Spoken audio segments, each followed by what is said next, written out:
और जनाब इस टॉपिक के हवाले से बात करने के लिए मेरे साथ मेरे स्टूडियोज़ में मौजूद हैं फ़जीला कैसर साहिबा, हमारे साथ अफशा कुरैशी साहिबा मौजूद हैं, हमारे साथ यहाँ पर प्रोफेसर शहनाज राशिद साहिबा मौजूद हैं, डॉक्टर वजाहत हमारे साथ मौजूद हैं और जनाब हमारे साथ फ़ातिमा आगा जो कि काउंसलर हैं वो भी मौजूद हैं। आप तमाम तो लोगों को मैं अपने इस शो में खुश आमदीद कहूँगी। बहुत एक टची टॉपिक है और क्योंकि हम सारी ज़िंदगी, मुझे तो औलाद बच्चा पैदा होने के बाद पता चला कि भी मैंने तो जो पहली ज़िंदगी गुजारी थी वो कुछ नहीं है, असल तो मकसद ही और असल मोहब्बत ही यही है। तो वो माँ बाप जो अपने बच्चों के लिए इतना कुछ कर रहे होते, इतनी मोहब्बत से उनको पाल रहे होते, तो क्या उनका हक़ नहीं बनता कि वो ये भी एक्सपेक्ट करें कि जैसे ये छोटे थे हम इनके साथ थे तो हम ज़ईफ़ हमारे साथ हों। सबसे पहले मेरा सवाल आप सब लोगों से है, वो सवाल ये कि आप लोगों को लगता है कि आप लोगों ने अपनी अम्मा अब्बा से जो मोहब्बत का हक़ है, जो आपके माँ बाप ने आपसे मोहब्बत की थी, उसका हक़ अदा किया है?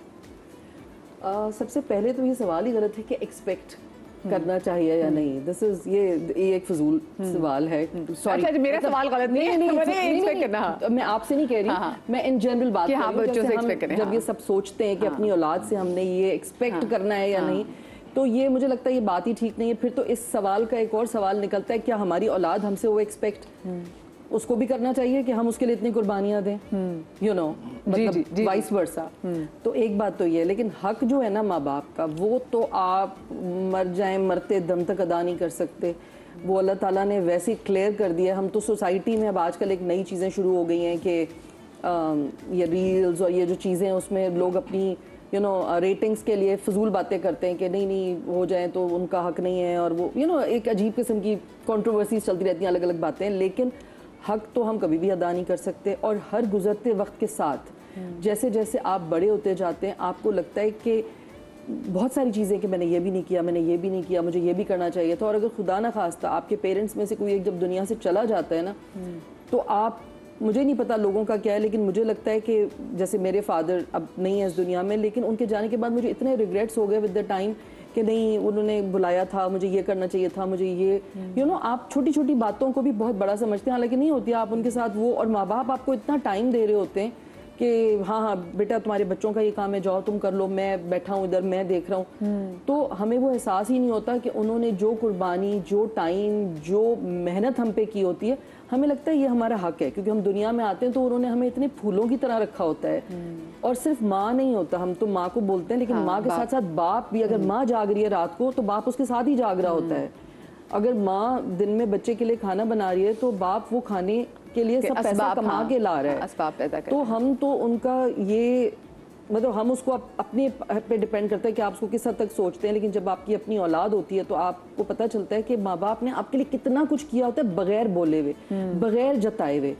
मतलब मैं अब सोचती हूँ कि अगर मेरी माँ कुछ चीज़ें नहीं खाती थी, उसको पता था ये मुझे पसंद है, तो वो रख देती थी, नहीं मेरा दिल नहीं चाह रहा, या मेरे बाबा, अगर मुझे कोई एक चीज़ पसंद थी तो हमारे घर में कभी भी एक बोतल नहीं आती थी कोल्ड ड्रिंक की। एक होता ना कि हम एक आ जाए, खाली कोक आ जाए, ब्लैक वाली आ जाए, नहीं, ब्लैक, ऑरेंज, ग्रीन, सब होते थे कि बच्चों को पता नहीं किस वक्त क्या चाहिए हो।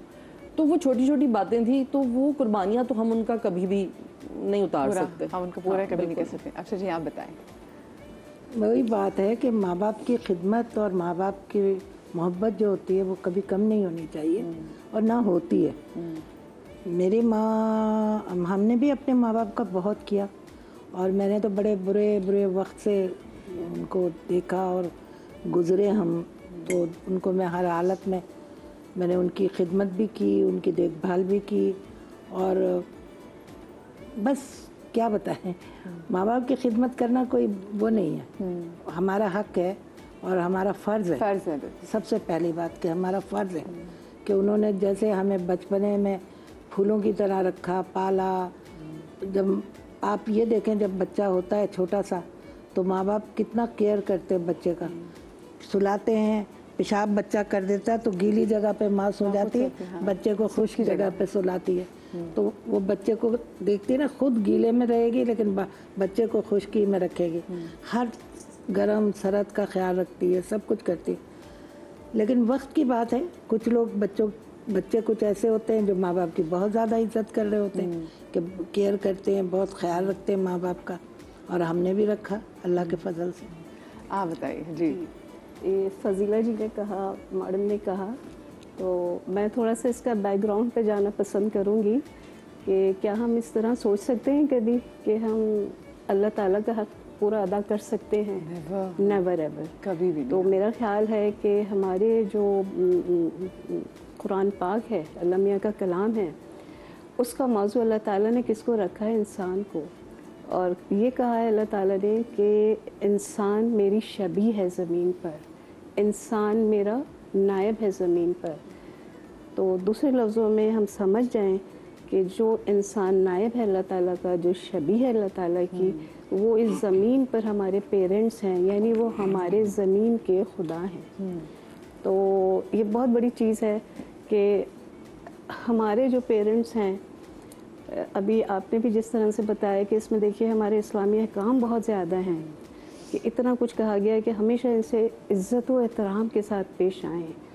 ये तक कहा गया कि फर्मा बरदारी से रहें और इनके साथ कंपैशनेट रहें, काइंड रहें, ये तलकीन की गई है। बहुत कुछ लिखा जी हाँ, और इनके इज्जत व एहतराम की अहमियत की बार बार एम्फसाइज की गई। उनके सामने आप आवाज़ ऊंची करके बात ना करें। Exactly. आपकी ये जो रग है, अगर उसमें ज़रा सी भी बाहर आ गई ऊंची आवाज़ की वजह से आपको माँ को कहते हुए, तो अल्लाह ताला उस रग को काट देता है और क़यामत के रोज़ वो हिसाब लेगा आपसे। एग्जैक्टली, इतनी वो है। हाँ, देखिए यहीं पर मैं आ रही थी कि अल्लाह ताला ने यही कहा कि पेरेंट्स क्या हैं? पेरेंट्स आपके great source of spiritual rewards हैं। आप पेरेंट्स आपके किस तरह कि आप इनकी इज्जत व एहतराम पे कोई कॉम्प्रोमाइज़ नहीं कर सकते, बिकॉज ये अहकाम खुदा बंदी हैं कुरान शरीफ के अंदर। और इसके साथ हमारे आप देखिए कि रूल्स क्या हैं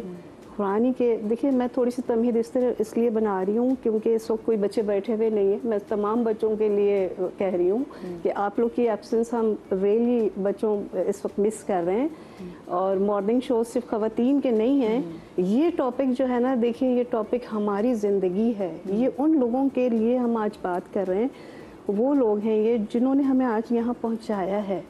और रियली ये वो लोग हैं जिन्होंने, जैसे आपने कहा अभी कि ठंडा और गर्म, ये बहुत छोटी छोटी चीज़ हैं। आप देखिए जब हमारे यहाँ हम पेरेंट्स बने, हम बाज़ार जाते थे, अपनी शॉपिंग करने जाते थे, लेकिन हमें हर तरफ बच्चों की चीज़ें दिखती थी और हम वही कर कर आ जाते थे। अपना लेने जाओ, बच्चों की चीज़ें उठा के मतलब ईद पे आपने जोड़ा बनाया ना बनाया, लेकिन आपको पता है कि मेरे बच्चे के ना ईद के 3 दिन के जोड़े जरूर होने चाहिए। वजह आपको लगता है कि हमने, क्योंकि वही सवाल जो मेरा है कि हमने माँ बाप का हक या आपने माँ बाप का हक वैसे मोहब्बत का हक अदा किया है? देखिए मैं ये बोलूँगा कि माँ बाप का हक अदा करना और औलाद का फ़र्ज़, ये एक अजीब सा माइंडसेट है। अगर आप देखें तो कुछ लोग बोलेंगे कि हमने कर दिया है और हमें इससे ज़्यादा करने की ज़रूरत ही नहीं है, लेकिन कुछ औलादें ऐसी हैं जो ज़िंदगी भर अपने माँ बाप के पैर धो धो के पीते हैं, उनकी खिदमत करते हैं और फिर भी कहते हैं कि हमने तो इनका कोई हक अदा किया ही नहीं है। तो ये एक अपनी इंसान के माइंडसेट है कि अगर आप उसको कैसे देखते हैं। अगर आप इस माइंडसेट से देखते हैं कि आज जो मैं अपने माँ बाप के साथ कर रहा हूँ उनके बुढ़ापे में या उनके मिडिल एज के बाद, और अल्लाह ताला उसके बदले मुझे अजर देगा और फ़ायदा देगा, तो अल्लाह ताला फिर नवाजता भी बहुत है। और ये मेरा अपना ज़ाती तजुर्बा भी, बात आगे बढ़ेगी तो मैं बताऊँगा। दूसरा ये कि अगर किसी शख्स को आपने पहचानना है जो सोशलाइज़ कर रहा है, बड़ा अच्छा खूबसूरत अच्छा सा बन के बैठा हुआ है, बैठी हुई है, तो आप ये ज़रूर देखें कि उसके माँ बाप के साथ क्या रवैया है, किस तरीके से वो अपने माँ बाप के साथ बात करता है उस टाइम पे जब माँ बाप बेचारे कमज़ोर हो जाते हैं, जब उनकी याददाश्त चली जाती है या डिमेंशिया हो जाता है, या एक बात को वो बार बार रिपीट करते हैं और आप कितनी बार उसका जवाब देते हैं। अगर वो कोई ज़िद करते हैं बच्चों की तरह तो आप क्या जवाब देते हैं। ये वो सवालात हैं, ये वो जवाबात हैं कि अगर देखा जाए तो ये कभी ख़त्म नहीं होते, वरना तो लोग इतनी बेहिस औलादें हो रही हैं। अभी आपका ये सवाल चल रहा था और आपका जवाब चल रहा था, मुझे वो शक्ल याद आ रही थी जो मैं लोगों को देखता हूँ जो हमारे अतराफ़ में है, जो हमारे सामने बने हुए इतने डिसेंट एजुकेटेड बने हुए होते हैं, अपने माँ बाप से बात करने की उनको तमीज़ ही नहीं रही। तो मेरे ख्याल से बड़ा सेंसिटिव टॉपिक है और अल्लाह करे कि इस टॉपिक को जब हम ख़त्म करें तो उन बेहिसों को, उन लोगों को इस बात का अंदाज़ा हो कि हमारे माँ बाप आज अगर बीमार हैं, बूढ़े हैं, तो हम उनको किस तरीके से पेश आएँ। आज से 2 साल, जब हम 3 साल के थे, जब हमारी पैम्पर में पोटी हुई होती थी, तो वो दुनिया छोड़ के से वो यही लगे हुए होते थे कि रैशेस ना हो जाएं, इसका पैम्पर चेंज कर दो। और जगह जगह अपना खाना छोड़ के सबसे पहले होता है कि मैं ये बच्चे, बिल्कुल। और ऐसी क्या बच्चा गोद में होता है और पोटियां हो रही होती हैं, खाना खा रहे हैं, पोटी हो गई, आए आए, अच्छा चलो खाना छोड़ दिया, जाके पोटी धुला रहे। वो चीजें भी बर्दाश्त माएँ कर रही होती है ना, माँ तो। और वो माओ को तो वो चीज फील ही नहीं होती क्योंकि अपनी जात का टुकड़ा है। हाँ बिल्कुल। अच्छा, लेकिन इसीलिए तो कहते हैं कलेजे का टुकड़ा। We are the creation of our parents ना, बेसिकली हमारी जो बेस है वो हमारे पेरेंट्स ने डाली। उसके बाद आप देखिए जब हम वो इतने महीनों अपने बॉडी के अंदर रखती हैं जो वालदा हैं, उसके बाद वो अपनी नारिशिंग एंड नारिशमेंट कर रही होती हैं, अपना खाना उनको अंदर, यानी अभी आए नहीं है ज़मीन पर, इस लाइक बना देती हैं कि हम ज़मीन पर आते हैं। उसके बाद दोनों लग जाते हैं पेरेंट्स को, क्योंकि वो फील ही नहीं करते ना पेरेंट्स के आप अलग हैं। देखिए इसकी मिसाल मैं ऐसे देती हूँ, रिश्ते हम आपस होते हैं 2 तरह के, एक होते हैं चॉइस के और एक होते हैं जिसमें हम आपस चॉइस नहीं होती। चॉइस में हमारे पास आ जाते हैं आपके फ्रेंड्स आ गए, हस्बैंड एंड वाइफ आ गए। अब इसमें ज़रा फ़र्क देखिएगा, हम अपने बच्चों को इस वक्त एड्रेस कर रहे हैं कि इसको समझें इस चीज़ को। अब ये स्पिरिचुअल जो पेरेंट्स का रिश्ता है ना, जो आसमान पर बना हुआ है, तो वो हमारे सिबलिंग्स का भी होता है, लेकिन कभी भी हम कंपेयर नहीं कर सकते सिबलिंग्स को और पेरेंट्स को। हाँ बिल्कुल, बिकॉज देखिए सिबलिंग्स जो है ना जी, सिबलिंग्स को भी पेरेंट्स बना रहे हैं। अच्छा, पेरेंट्स का हम हिस्सा हैं बेसिकली। ये कैरेक्टर रिवर्सल है। जब बच्चा पैदा होता है तो माँ बाप नौजवान होते हैं, उसके बाद बच्चा बड़ा होता है, फिर पेरेंट्स जो होते हैं ग्रेजुअली एल्डरली पेरेंट्स में आ रहे होते हैं। अच्छा, जेनेटिकली आप देखें अल्लाह मियाँ भी साथ हैं। अल्लाह मियाँ जेनेटिकली एक फर्मा कभी बना देते हैं ना, एक फर्मा आप दूर से पहचानते जी मदिहा की फैमिली के लोग हैं, ये सब एक जैसे, ये जेनेटिकली। लेकिन पेरेंट्स क्या करते हैं, अपना रिफ्लेक्शन प्रोड्यूस कर रहे हैं बेसिकली ना, और वो उनको इस लाइक बना रहे हैं कि वो आगे जाकर एक अच्छे इंसान बने। बिल्कुल। अच्छा, क्योंकि मुझे ब्रेक की तरफ जाना, तो मैं चाहती हूँ कि फातिमा आपकी तरफ से भी यहाँ पर जो है वो ऐड हो जाए, ताकि मैं ब्रेक की तरफ जाऊँ। वही सवाल मेरा। तो यहाँ पर अगर हम नफ्सियात को देखें तो ये प्रॉब्लम क्यों हो रही है, why, what is the root cause of this issue. I agree with everyone यहाँ पर, लेकिन जहाँ तक साइकोलॉजिकल इम्पैक्ट का ताल्लुक है, there is a saying which is hurt people hurt people. अब yesterday only I was looking at a case जहाँ पर एक मदर ने आके कहा कि मेरी बेटी मुझसे बहुत बदजन हो गई है, बहुत बुरी तरह जवाब देती है, उसको कुछ भी बोलो तो वो मुझे सही से जवाब नहीं देती, कहती आपने हमारे लिए क्या किया, ये वो सब। जब मैंने उसकी तहकीक की तो उसने मुझे ये बताया कि उसके बाप ने उसकी बचपन में बहुत इतनी ज़्यादा बेल्ट और डंडों से पिटाई की हुई थी कि उसके जिस्म पे उनके दाग हैं आज तक। अल्लाह। तो वो बच्ची जो ऐसे घर में रहती है जहाँ गाली गलोच है, जहाँ पर मारना पीटना है, तो वहाँ पर वो इतनी अब दिल से टूटी हुई है कि हर्ट पीपल। अब वो जो उसका जो पेन है वो अभी कहीं डिसमिस नहीं हुआ, कहीं गया नहीं है। मैं आपकी बात को कंटिन्यू करूँगी कि जब आप घर में एब्यूसिव माहौल हो तो फिर उन बच्चों की अपने पेरेंट्स के साथ जो है ना कनेक्शन वो ज़रा डिफरेंट होता है। लेकिन छोटी सी ब्रेक के बाद कहीं मजा आएगा।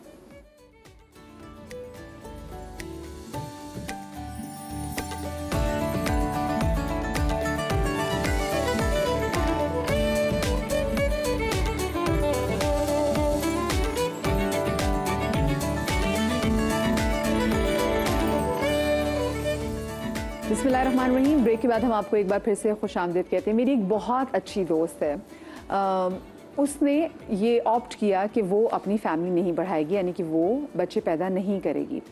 तो जब मैंने कंसीव किया तो ऑफ कोर्स इतनी बड़ी अल्लाह पाक ने नेमत दी थी, मैं बहुत खुश भी थी। तो वो उसको था कि जो तुम्हें क्या लगता है कि ये आगे से क्या होगा। तो मैंने कहा बस मतलब मेरी ज़िंदगी का मकसद है और क्या हो सकता है कि अल्लाह पाक ने मुझे माँ बना दिया, मैं इससे बड़ी मेरी और क्या अल्लाह की नेमत हो सकती है कि अल्लाह पाक ने मुझे इस रुतबे के लिए चुना।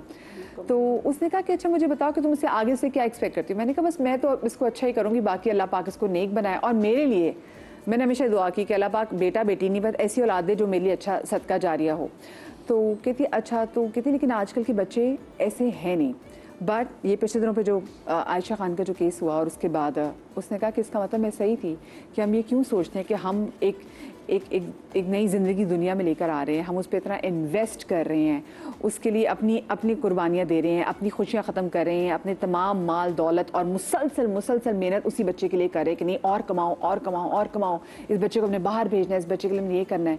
एंड देन जब वो बच्चा ही आपके लिए पलट के ना आए तो फ़ायदा से अच्छा मैं अपनी ज़िंदगी अपने लिए क्यों ना जीऊँ। तो वो मुझे उसकी बात लगी, मैंने कहा भाई ये पर्सपेक्टिव भी और अब मुझे कहीं ना कहीं पर्सपेक्टिव भी ठीक लगने लगे, बिकॉज आगे आप फोर्स ही नहीं कर सकते फातिमा, आपको पता नहीं है। तो क्या मुझे बताएं कि क्या ये एक्सपेक्ट करना औलाद से कि जो बच्चा हमने पैदा किया है और जिससे हम इतनी मोहब्बत कर रहे हैं, जिसके लिए हम इतनी कुर्बानियाँ दे रहे हैं, कल कला ये भी हमारे लिए वैसे ही करे जैसे फजीला जी ने कहा ना कि ये एक्सपेक्टेशंस नहीं रखनी चाहिए। सही। हाँ। तो रसूल पाक से हम जब बात करते थे ब्रेक में, तो एक शख्स था जिसने इस्लाम कबूल किया और जब वो रसूल के पास आया तो उसने कहा कि मेरे माँ बाप मुझसे इंतहा से ज़्यादा नाराज़ हैं क्योंकि वो किसी और दीन पे हैं और अब मैं इस्लाम पे आ चुका हूँ, तो अब मैं उनको क्या छोड़ दूँ, मैं क्या करूँ। तो रसूल पाक ने फरमाया कि आप अब वापस जाइए और जब आप वापस जाएंगे तो अब आपने उनके साथ इवन बेटर बिहेवियर शो करना है, बिकॉज़ ये इस्लाम हमें सिखाता है, राइट, कि आपने अपने माँ बाप को उफ भी नहीं बोलना। क्यों? इसलिए नहीं क्योंकि उसमें माँ बाप का कोई फ़ायदा है, बल्कि हदीस में हमें मिलता है कि आपकी रूहानी ग्रोथ के लिए, आपकी नफ्सियाती ग्रोथ के लिए ये आपके लिए एक ज़रिया है। If you want to grow really fast in your spirituality, आप अपने माँ बाप की खिदमत करें और उनकी कमज़ोरी को देखकर अपनी कमज़ोरी को याद करें जब आप कमज़ोर थे, और उनकी कमज़ोरी में उनकी स्ट्रेंथ को तलाश करें कि वो कितने मजबूत थे जब उन्होंने रात के बीच में उठ के आपकी किफ़ालत की, आपका ख्याल किया। तो इस ज़माने में हमें, अगर हम अपनी स्पिरिचुअलिटी की बात करें ना, तो माँ बाप के लिए ज़ाहिर है कि अच्छे उसवा पैदा करना, यानी जब माँ बाप खुद अपने वालिदैन की खिदमत करते हैं और थ्रू एग्जांपल बच्चों को दिखाते हैं कि माँ बाप की किस तरह खिदमत की जाती है, तो बच्चे सीखते हैं। और बल्कि मैं जब लोगों से बात करती हूँ तो मैं औरतों को कहती हूँ कि अपने बच्चों को सिखाएं, ख़ासतौर पर बेटों को सिखाएं कि माँ की इज़्ज़त कैसे करते हैं, औरतों की इज़्ज़त कैसे करते हैं, ताकि आपके बुढ़ापे में बड़े होके उनको पता तो हो कि उनको करना क्या है। लेकिन एट द सेम टाइम अगर हम ये देखें कि आजकल के ज़माने में क्या हम बच्चों को एक्सपेक्ट कर सकते हैं, तो शायद ये वालिदैन के लिए एक इम्तिहान हो जाता है तौहीद में कि क्या हम अल्लाह को अपना सहारा बना रहे हैं या बच्चों को। तो बच्चों को हमने एक मीन्स देखना है, एज अ मीन्स कि अल्लाह ताला ने उनको एक ज़रिया बनाया है सपोर्ट करने का, और लेकिन असल देने वाला खुदा है, बेशक। हाँ। और जब हम इस नज़रिए से अपने बच्चों की तरबियत करते जाते हैं, जैसे आपने कहा ब्रेक में कि अपनी तरफ से हम अपनी मेहनत करते हैं और फिर बाकी हम अल्लाह पे छोड़ देते हैं, तो नेक माँ बाप जब नेक तरबियत करते हैं तो वो बच्चों की तरबियत में झलकती है कि उन्होंने बच्चों की तरबियत इतनी अच्छी की कि उनको माँ बाप की तमीज़ करना सिखाया। कभी कभी फातिमा हम ऐसे भी देखते हैं कि एक ही माँ बाप के 3 बच्चे होते हैं, तीनों डिफरेंट फितरत पे होते हैं। बिल्कुल बिल्कुल। कोई बहुत अच्छा होगा, कोई बहुत ताबेदार होगा, बहुत फर्माबरदार होगा, और कोई ऐसा होगा जो पलट के भी नहीं देखेगा। लेकिन